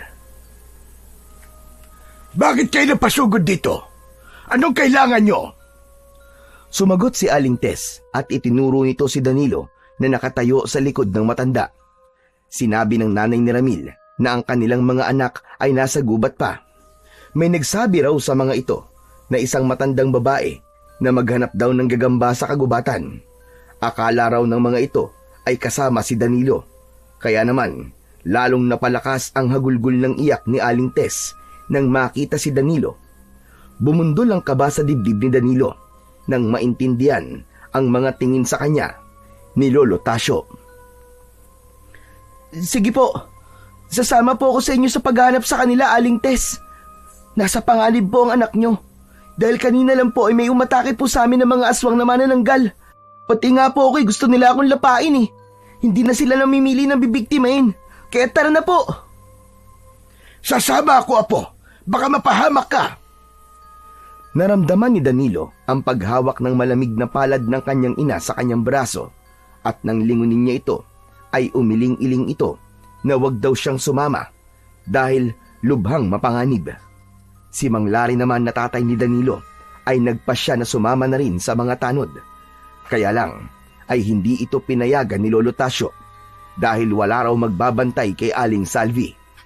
Kaya sa huli, si Lolo Tasyo na at Danilo ang sumama sa mga tanod na magroronda. Maging ang mga magulang din ng mga batang nawawala ay sumama na rin. Habang naglalakad sila papasok sa kakahuyan, ay hindi maiwasan ni Danilo na hindi na magtanong kay Lolo Tasyo. Lolo, bakit po mga bata naman na kasing edad ko ang kinukuha nila? Hindi mo ba napapansin na nabanggit nila ang gagamba? Itinuro sa mga bata ang gagambang una mo nang nahanap. Dahil hanggang ngayon, hinahanap pa rin nila ang batang nakatakda para sa mutya ng 8 galamay ng gagamba. Ano? Bakit po? Bakit po nila hinahanap? Simple lang. Para patayin. Inumin ang dugo ng batang tinaniman ng mutya. Dahil ang dugo mo ang magbibigay sa kanila ng kapangyarihang tumagal sa sikat ng haring araw. Isa pa, magagawa na rin nilang makalipad ng malayo nang hindi nila kakailanganin pang magpalipat-lipat ng tirahan. Ganun po ba kalakas ang kapangyarihan ng dugo ko, Lolo? Oh, ganun talaga kalakas. At sa mga oras na ito, malamang ay biyag na ng mga aswang ang mga bata para subuking maghanap ng gagamba o gawin nilang pangreserbang pagkain. Kaya kailangan nating mahanap ang tira ng mga aswang sa lalong madaling panahon. Habang nag-uusap ay nagsigawan ang mga tao nang bigla silang sugurin ng maraming manananggal. Tila pinipigilan silang pumasok sa pinakapusod ng kagubatan. Merong ilang lalaki ang nadagit at nadala sa impapawid. Ang iba naman na itinaas pa lang sa ere ay nakakalaban na kagad, kaya naman nabibitiwan ito at bumabagsak naman sa lupa. Wala pa ring ligtas dahil muling binabalikan ng mga manananggal ang nabibitiwang biktima. Ang maliwanag na sikat ng buwan ay nagmistulang kadiliman nang dumami ang mga aswang na lumilipad sa impapawid. Mistulang piyesta na nakahain ang mga putahing matagal nang hindi natitikman. Pumulot ng mga nahulog na tupperware sa lupa si Danilo at mataas siyang tumalon para sabuyan ng asin ang mga umaataking mga aswang na manananggal sa mga tao. Umingay ang buong paligid ng mga pag-angil ng mga aswang at bumabagsak ang mga ito sa lupa. Saka naman nagkaroon ng pagkakataon ang mga tao na pagtulungang patayin ang mga nakahandusay na halimaw. Sabay buhos niya ng mga asin sa katawan ng mga ito. Nasaksihan ng lahat kung paanong sinunog ng asin ang buong katawan ng manananggal. Diyos ko, mukhang marami na ang mga alagad ng mga manananggal. Apo, ginawa na nilang tirahan ang kagubatang ito. Kung ganun po, ay nasa panganib na po talaga lahat ng mga tao na nakatira sa baryong to. Kaya mas lalo natin bilisan ang paghahanap sa mga bata bago pa mahuli ang lahat. Ipinagpatuloy nila ang paglalakad hanggang sa gitnang kagubatan. Kaya lang, biglang natigilan ang mga tao nang makita ang isang batang wala ng buhay na nakahandusay sa lupa. Nilalanggam na ito, wakwak ang tiyan habang nakakalat ang dugo sa lupa. Nang makita yon ng ina, ay nawalan ng malay ang babae. Kaya naman, hindi na napigilan pa ni Danilo ang hindi maluwa nang makita ang nangyari sa kanyang kalarong, si Matero. Kaya naman, naiwan si Danilo sa gubat. Matagal siyang nagpahinga sa harap ng lupang may bahid ng dugo. Umalis na rin si Lolo Tasio dahil nag-alala naman ito kay Aling Salvi at dahil para na rin namang kaibigan niya si Ramil. Kailangan niyang mahanap ito. Akma na sana siyang tatayo sa pagkakaupo niya sa ugat ng puno nang marinig niya ang isang boses ng matandang lalaki mula sa kanyang likuran. Totoy, naliligaw ka yata. Hinahanap mo ba ang mga kasama mo? Ha? Tutulog din ako. Kasama sa mga batang nawawala ang apo ko. Nag-aalala na kasi si Celia dahil hindi pa namin nakikita ang aming apo. Ang sabi maghahanap ng noon sila ng gagamba. Tama po kayo. Marami nga po mga batang nawawala. Kasama po ba namin kayo? Hindi. Mag-isa lang akong pumunta rito. Dito rin naman ako nakatira. Baka naman nakita mo ang apo kong si Ramil. Ano po? Lolo po pala kayo ni Ramil? Oo. Nag-aalala na ako sa kanya. Hindi ko naman makausap si Tess dahil hindi naman niya ako kinikibo. Matagal na kaming may samaan ng loob sa isa't isa. Kaya lang, nang marinig ko ang tungkol sa nangyari sa aking apo, ay lubha akong nag-alala. Lihim na napangiti si Danilo dahil hindi na siya mahihirapang maghanap ng mga aswang dahil ito mismo ang lumapit sa kanya. Lihim niyang itinago ang kanyang sugat sa kanyang kamay. Dinukot niya ang manipis na panyo sa kanyang bulsa, saka itinaklob sa kanyang sugat. Malakas ang pakiramdam nang may tanim na mutya sa katawan. Alam ni Danilo na isang masamang nilalang ang matandang lalaki dahil sa nakikita niyang kulay pulang liwanag sa likod ng mga aswang na nagpapanggap na tao. Siya lang ang nakakakita sa liwanag na yon. Kaya naman, gumawa siya ng paraan kung paanong makakarating sa bahay nito. Alam niyang doon niya makikita ang mga kaibigan dahil sinusubukan ng aswang na linlangin siya. Nagkunwari naman siyang walang alam. Idagdag pa na kilalang-kilala niya si Ramil mula ulo hanggang paa. Alam niyang patay na ang lahat ng lolo at lola ng kanyang kalaro dahil sila pa mismo ang tumulong sa burol ng mga ito at yun ang malaking pagkakamali na nagawa ng aswang. Kaya malakas ang kutob niyang ito ang hari ng mga aswang na manananggal. Sige po. Magtulungan po tayo sa paghahanap kay Ramil. Pero kanina pa po ako nauuhaw eh. Malapit lang po ba ang bahay niyo rito? Oo. Nako, tama-tama. Malapit lang ang bahay namin dito ni Celia. Makikiinom po sana ako ng tubig at kanina pa po talaga ako nauuhaw. Sandali lang po at ilalapag ko lang po itong asin sa lupa at balikan na lang po natin mamaya. Bumakas ang saya sa muka ng matandang lalaki. Gulo-gulo ang buhok nito at nakalitaw na ang mga ugat nito sa kamay at braso. Pero ang paglalakad dito ay mabilis na parang ang edad ay nasa 50 pa lamang. Ilang minuto ang lumipas ay narating nila ang lumang bahay. Malaki ang bahay ng mga ito, nagawa sa tabla ng kahoy. Sapat na sa mga ilang batang biyag ng mga aswang. Pagpasok nila hanggang sa loob ng bahay ay nakita niya na kagad ang matandang babae.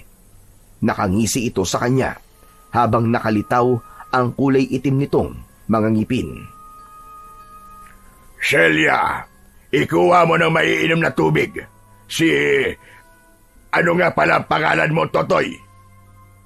Danilo po. Danilo po ang pangalan ko, Lolo. Danilo. Ako naman si Poldo. Kilala ako sa pangalang Lolo Poldo. Siya naman ang aking asawang si Celia. Sige na, mahal. Ikuha mo na ng maiinom na tubig si Danilo. Sandali lang, Danilo, ha? Iiwan na muna kita dyan. Kukuha lang ako ng mga gamit na madadala natin sa paghahanap kay Ramil. Sige po, Lolo Poldo. Nang umalis sa kanyang harapan ang mag-asawa, ay nagkaroon siya ng pagkakataong igala ang kanyang paningin sa paligid. Ngayong nasa pamamahay na siya ng mga manananggal, ay hindi niya maiwasan ang hindi mag-alala dahil malakas ang enerhiyang nararamdaman niya sa mag-asawa. Saka lang niya napagmasdan ang itsura ng bahay ng mga ito. Paghampas pa lang ng hangin sa kanyang muka, ay may kakaiba na siyang amoy na nalanghap. Nakakapangilabot na parang amoy malansang karne ng hayop o tao. Ang itsura ng bahay ay marumi na at tila hindi naaalagaan. Meron din na lumot sa dingding at bubong, tanda ng katandaan. Pagtingala naman niya sa bubong na gawa sa dahon ng anaw, ay may mga butas na yun. Ganon din ang dingding, tila handa ng gumuho. Bukod pa ron, ay mabigat din ang kanyang nararamdamang enerhiya sa bahay. Kasunod ang ingay na parang boses ng mga batang umuungol. Naisip niya na ang kinatitirikan ng bahay ng mag-asawa ay napapalibutan ng mga naglalakiyang puno ng mga nara at mahogani. May malalagong dahon na tumataklob sa buong kabayan na bihirang pasukin ng liwanag. Tila walang buhay, pero may nararamdaman siyang presensya ng kanyang mga kaibigan.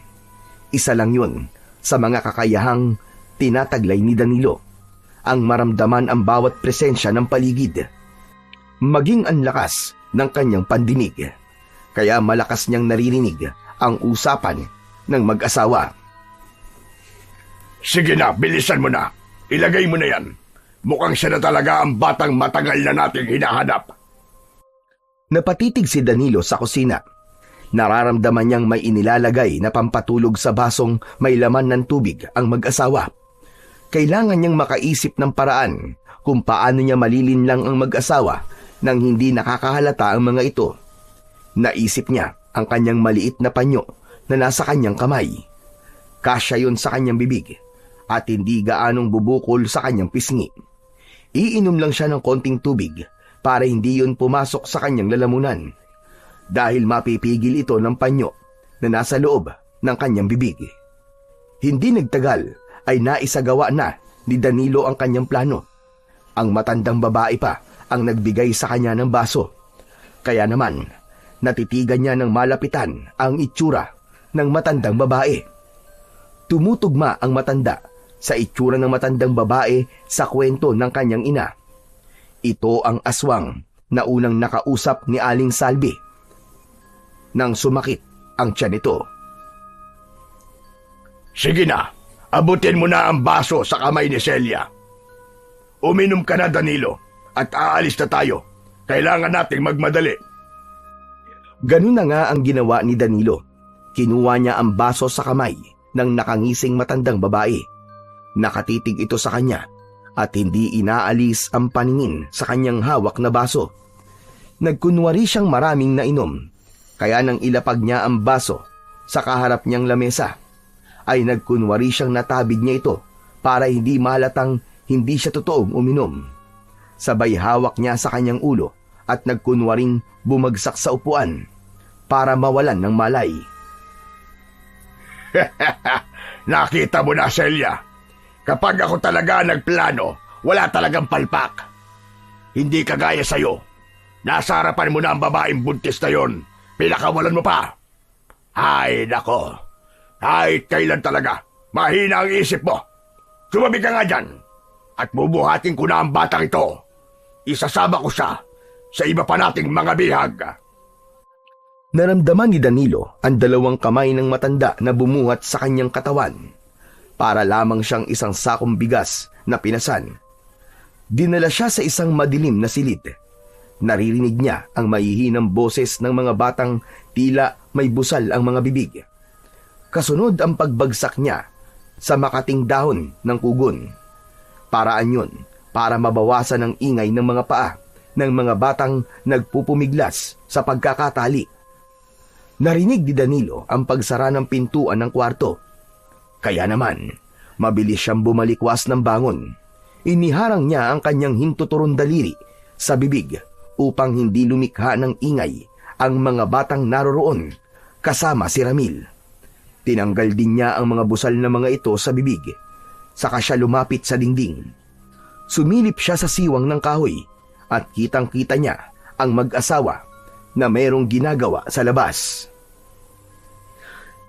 Sikapin niyo na huwag lumikha ng ingay para makatakas tayo dito. Sila ang mag-asawang manananggal na nag-aalaga ng kanilang mga kauri. O ano, handa na ba kayo?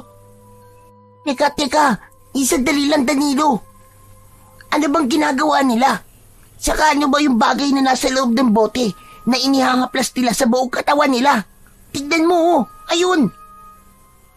Sa tingin ko ay isang uri yun ng langis na ipinapahid nila sa kanilang mga tiyan upang hindi sila masyado masaktan sa paghihiwalay ng kanilang katawan. Ilang minuto lang, magpapalit na sila ng mga anyo at ang kanilang bewang ay mahahati na sa dalawa. Maiiwan ang kanilang paa sa lupa habang ang kanilang pang-itaas na katawan ay lilipad sa impapawid upang maghanap ng mga bagong bibiktimahin. Kapag wala na sila, saka tayo tatakas. Naiintindihan nyo? Hindi nga nagtagal ay kitang-kita ng dalawa at ng iba pang mga kasama nila ang pagbabagong anyo ng mag-asawa. Malinaw nilang nakikita ang mga itsura ng mga ito dahil sa liwanag ng sikat ng buwan. Ang balat ng mga ito ay pumusyaw, pati ang mga mata ay nagniningning na parabang nagbabagang apoy. Biglang bumuka ang likod ng mga ito. Tila may puwersang humahati sa kanilang mga katawan. Halos magkasabay ang mag-asawa sa pagpapalit ng anyo.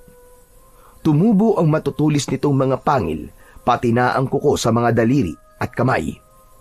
Sa isang iglap, ang pang-ibang bahagi ng katawan ng mga ito ay naiwan sa lupa, habang ang pang-itaas naman na bahagi ng katawan ay lumipad at sumabay sa hangin. Tangan ang mahahabang pakpak na tila ba ay sa paniki. Simula na yon ng paghahanap ng kanilang bibiktimahin. Sa ibaba, nanatili ang kalahati ng kanilang mga katawan. Nahabol ng tanaw ni Danilo ang dalawang manananggal na lumipad sa impapawid. Tanging anino lamang ng mga ito ang naiiwan sa maliwanag na kalangitan. Tara na, dali! Halina kayo! Kailangan na natin makatakas dito! Sandali lang. Nakita ko meron pa silang ibang mga biyag dito. Kanina lang sila dumating. Tama ka. Sila ang mga tanod na kasama ng mga magulang nyo para maganap sa inyo. Isa itong aral na dapat nating matutunang lahat. Hindi tayo dapat basta-basta lang nagtitiwala sa mga taong hindi natin kilala. Oo nga, tama ka. Kanina lang namin naisip na ang pag-iigpit sa atin ng ating mga magulang ay para din pala sa atin. Pero ang mahalaga ngayon ay natutunan na natin yon. Tara na, buksan na natin ang kabilang silid. Mabilis na nilapitan nila ang silid na katabi ng kwarto nila. At dahil gawa lang sa marupok na tabla ng kahoy yun, nasira ng mga bata ang pinto. Tumambad sa kanilang paningin ang mga nakagapos na 3 lalaki. Sila ang mga tanod na dinagit kanina. Nalaman nilang nag-iipon ang mga aswang ng kanilang pagkain para sa gaganaping piyesta ng mga manananggal at ang gagamiting inumin ay ang dugo ni Danilo. Nailigtas nila ang mga lalaki at magkakasama silang lumabas ng bahay. Sinunog nila ang bahay ng aswang upang magtawag yun ng atensyon sa mga tanod na nasa ibaba ng bundok. Samantalang ang kalahati naman ng katawan ng mag-asawa ay binantayan ng 3 mga lalaki. Binalikan ni Danilo ang iniwang tupperware na puno ng asin. Mabilis siyang nakabalik dahil sa kanyang bilis sa pagtakbo.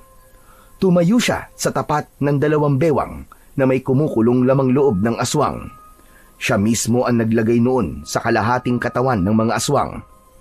Unti-unting ibinuhos niya ang asin sa nakatiwangwang na pang-ibang bahagi ng mag-asawang manananggal. Lumapat ang unang butil ng asin sa balat nito. Sabay-sabay pa silang napalingon sa paligid nang marinig nila ang nakakatakot na pagsigaw mula sa impapawid. Maging ang paglagablab naman ng malakas na apoy sa natutupok na bahay na nagpabingi sa katahimikan ng gabi. Muling sinulyapan ni Danilo ang kalahating katawan ng manananggal. Tuluyan niya nang ibinuhos ang mga asin, kasabay ng paglika ng maputing usok mula sa katawan nito. Ang balat ng nilalang ay nagmistulang kumapal. Tila lumabas ang mga kulay abong ugat na bumabalot sa laman. Ang katawan na dati isang normal na tao ay unti-unting nagkaroon ng pilas at punit. Parang nasira ng asin ang kakayahan ng manananggal na muli itong mabuo. Sa himpapawid, isang malakas na hiyaw ang pumunit sa katahimikan ng gabi. Ang bahaging lumilipad ay nakaramdam ng matinding sakit. Tila pinagkaitan ng pagkakataong bumalik at makumpleto muli ang anyo nito. Ang kalahating katawan ni Lolo Poldo at Lola Celia sa lupa ngayon ay unti-unti nang natutuyo. Nagiging tila sunog na kahoy hanggang sa wala nang natira kundi abo na unti-unting tinatangay ng hangin. Sumama yun sa hangin na kumalat sa paligid. Danilo! Danilo, umarap ka! Bilisan mo! Tumingin ka sa likod mo! Bakit? Nabitin sa ere ang iba pang sasabihin sana ni Danilo nang makita ang maraming manananggal na nakaharang sa kanilang likuran. Isang buong batalyon ng mga aswang ang kanilang nakita. Nagkamali sila sa pagsunog sa bahay ng mga manananggal dahil hindi nila inaasahang marami pala ang mga manananggal. Lahat ay nakapalibot sa kanila at ang natitirang asin na pag-asa sana nilang lumaban sa mga ito ay naibuhos ng lahat ni Danilo sa katawan ng mag-asawang manananggal. Ngunit may posibilidad na mapatay man sila ng mga ito ay hindi na rin naman ito makakabalik sa kani-kanilang mga katawan. Kaya naman ang hari ng mga manananggal na si Lolo Poldo ay kulang na lang ay durugin siya ng galit sa pamamagitan ng salita nito. Hayop kang bata ka! Niloko mo kami! Naisahan mo kami! Pagsisisihan mo ginawa mo pagsunog sa bahay ko! Uubusin ko kayong lahat! Papatayin ko kayo! Lalong-lalo ka na, Danilo! Yun ay kung makakabalik pa kayo sa mga katawan nyo! Ano ang ibig mong sabihin? Magsalita ka! Tignan mo kung anong ginawa namin sa kalahating katawan nyo. Wala na kayong babalik ang katawan. Wala na kayong kawala. Mamamatay kayo sa sikat ng araw. Katapusan na ng panggugulo nyo sa mga tao, lalong-lalo na sa mga buntis. Ito na ang magiging huli nyong gabi dahil simula na ng paniningil. Hindi! Hindi! Hayop ka! Magbabayad ka!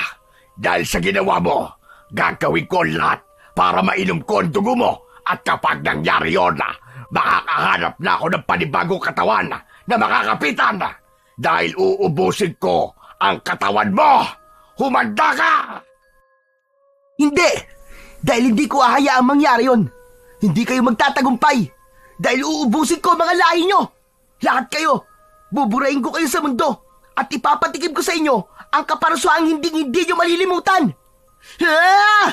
Katapusan nyo na! Mamatay kayong lahat! Si Danilo mismo ang unang sumugod sa kinaroroonan ni Lolo Poldo na manananggal, habang ang ibang kabataan naman niyang kasama ay pinagtago niya sa isang ligtas na lugar, kasama ang dating nambubuli sa kanyang si Ramil. Ang tatlo namang lalaki ay tumulong sa kanya para makipaglaban sa mga manananggal na nakalutang sa ere. Subalit paglapit ni Danilo kay Lolo Poldo ay sinalubong naman siya nito ng suntok at kalmot sa kanyang dibdib. Bumagsak ng pasadsad sa lupa si Danilo at nakaramdam ng sakit. Mabilis siyang bumangon habang hawak ang dumugong sugat. Nakaramdam siya ng kakaibang sakit sa kanyang tagiliran. Danilo! Danilo, ano nangyayari sa'yo? May laso ng aking kuko, kaya makikita niyong lahat kung paano kong pahihinain ang katawan ng batang yana. Kitang-kita ni Danilo kung paanong dilaan ni Lolo Poldo ang kuko nito na may bahid ng dugo niya. Ang hindi alam ng mag-asawang manananggal, yun na ang unang pagkakataon ng paglabas ng kapangyarihang taglay ng mutya.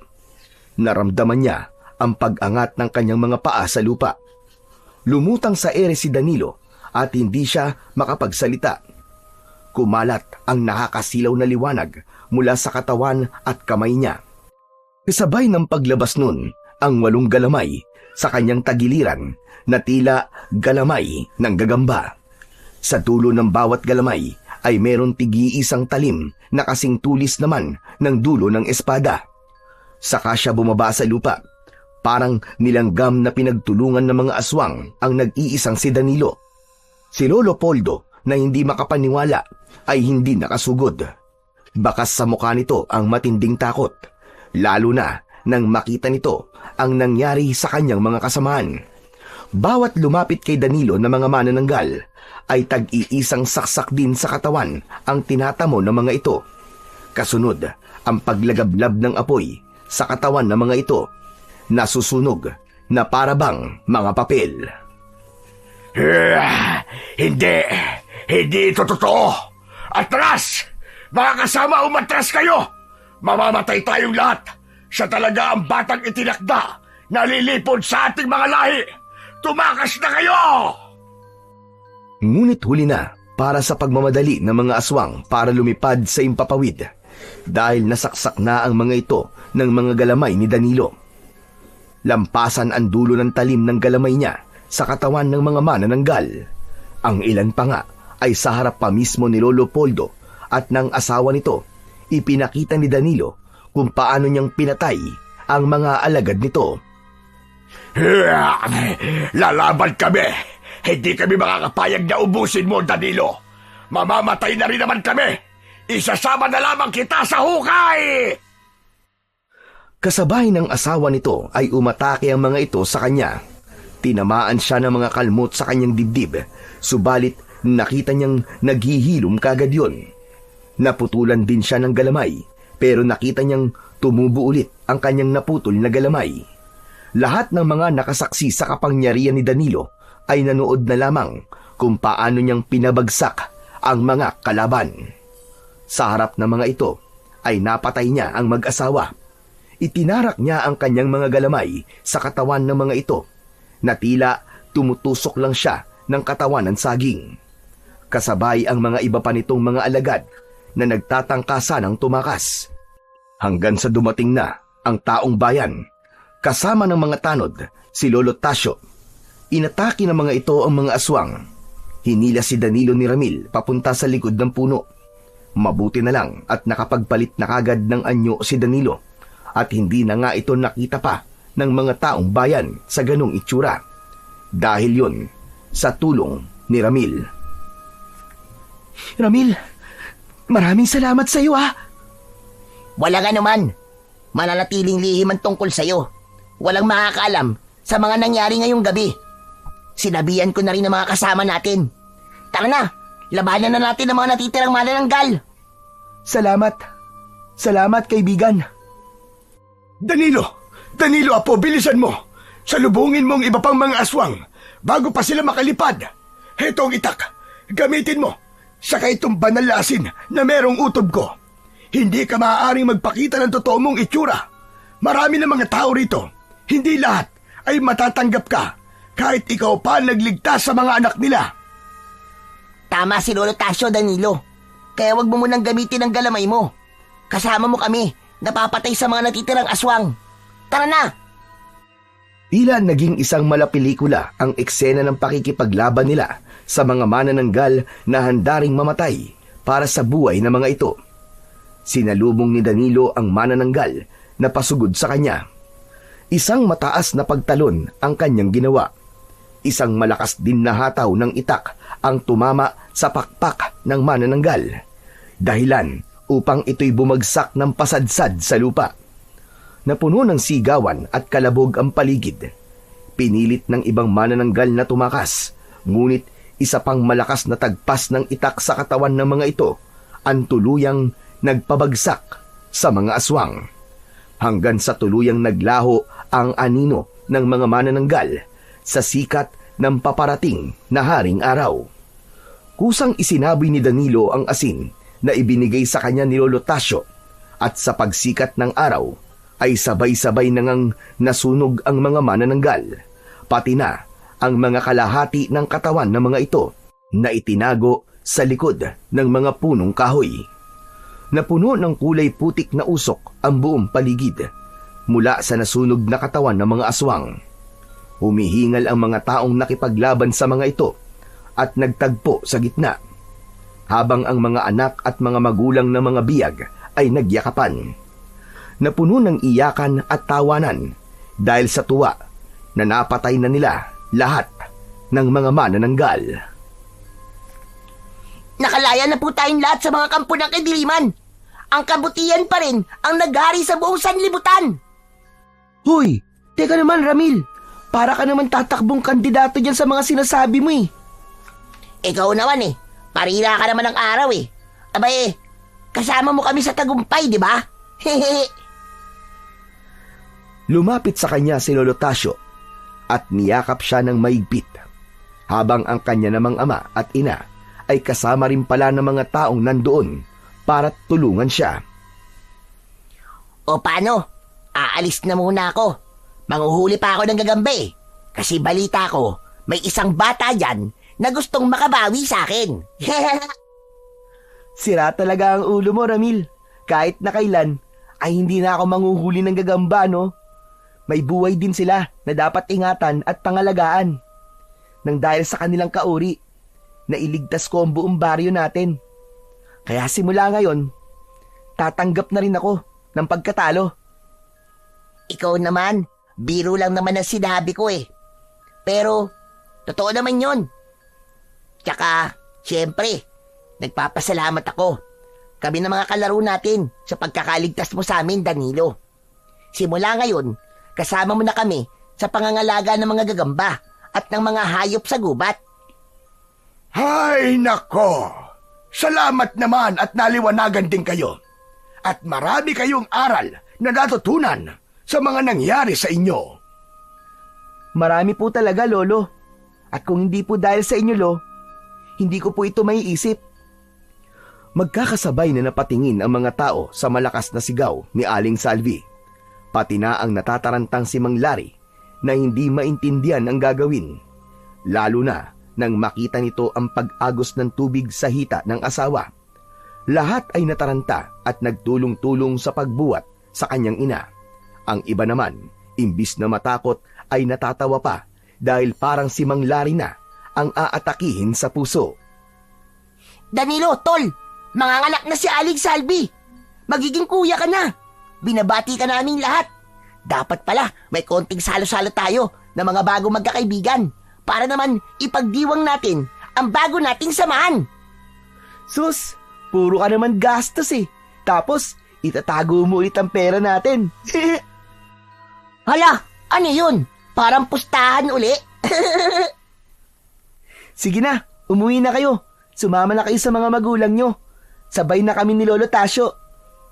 Okay, sige. Mag-iingat kayo ah. Salamat ulit. Walang anuman. Sige, salamat din sa inyo. Nagsialisan na ang mga tao hanggang sa naiwan na lamang ay sina Danilo at Lolo Tasyo.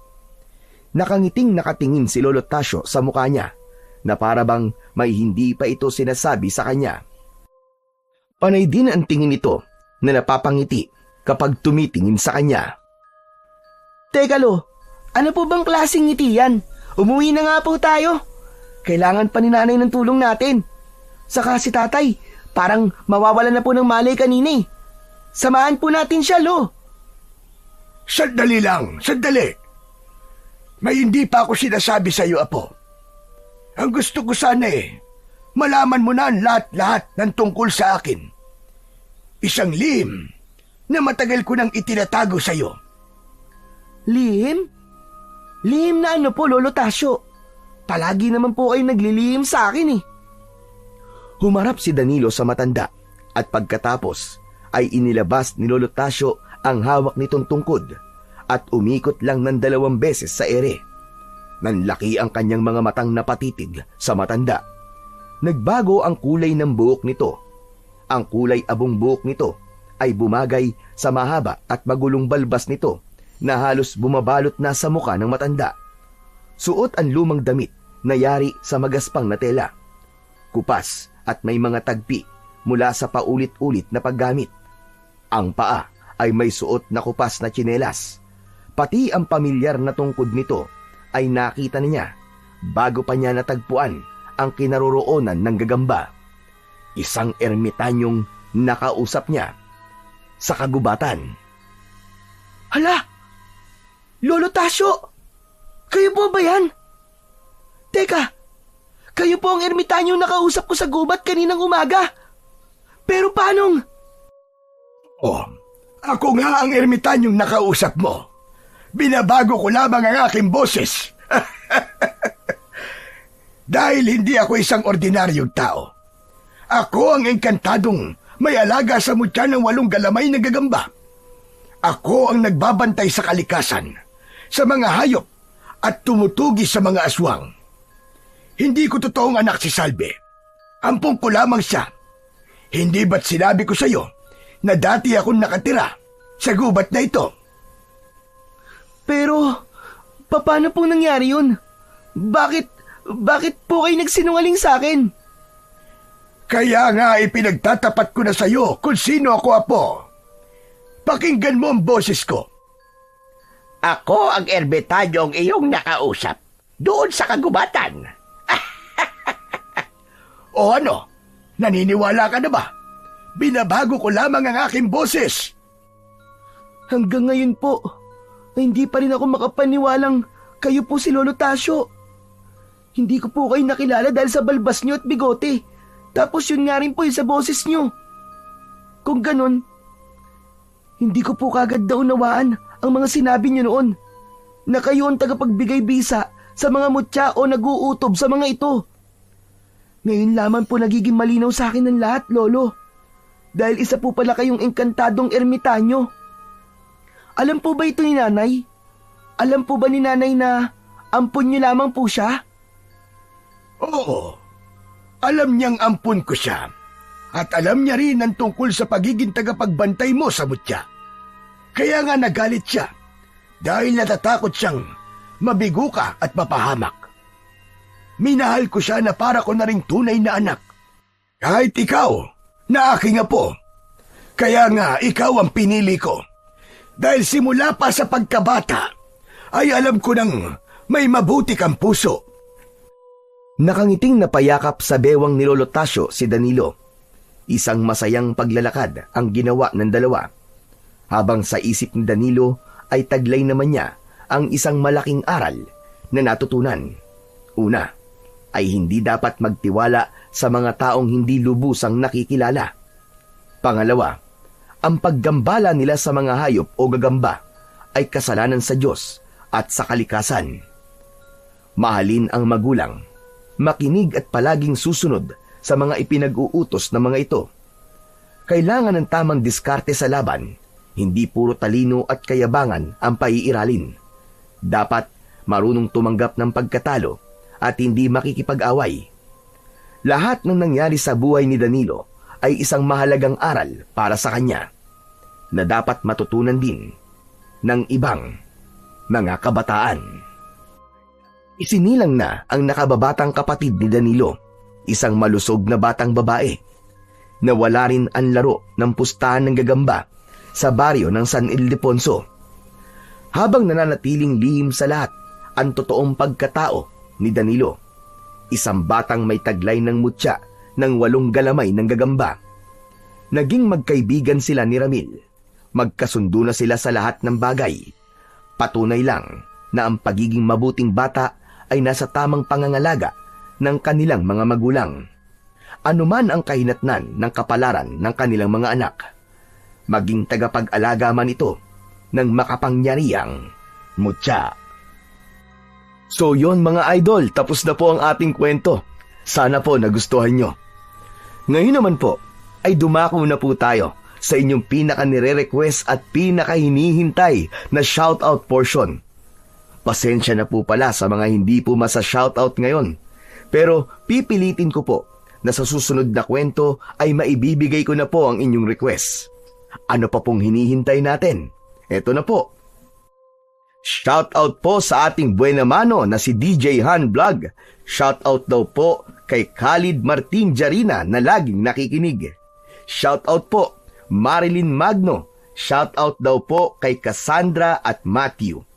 Shoutout po at maraming salamat Bernadita de la Cruz. Michael Alonso, shoutout po kay Natasha. Nili Fight, shoutout po. Shoutout po June Padilla from General Trias, Cavite. Shoutout po Rachel Tapulado from Hong Kong. Maraming salamat po sa ating masisipag na mga OFW at mga bagong bayani dyan po sa Hong Kong. At syempre, shoutout po kay Christian Hill Trinidad.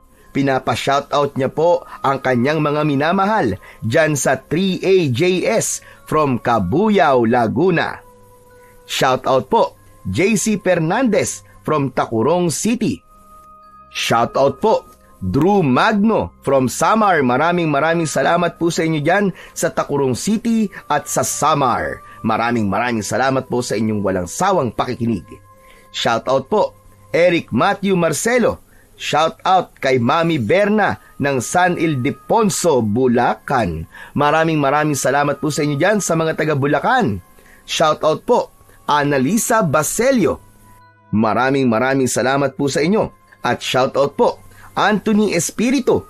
Shoutout daw po kay Jason Balatukan, Daryl Labigan at si Jemar at sa kanilang trabaho sa Jamit's Eatery. At ito pa po, shoutout po kay Baby Jen Galano.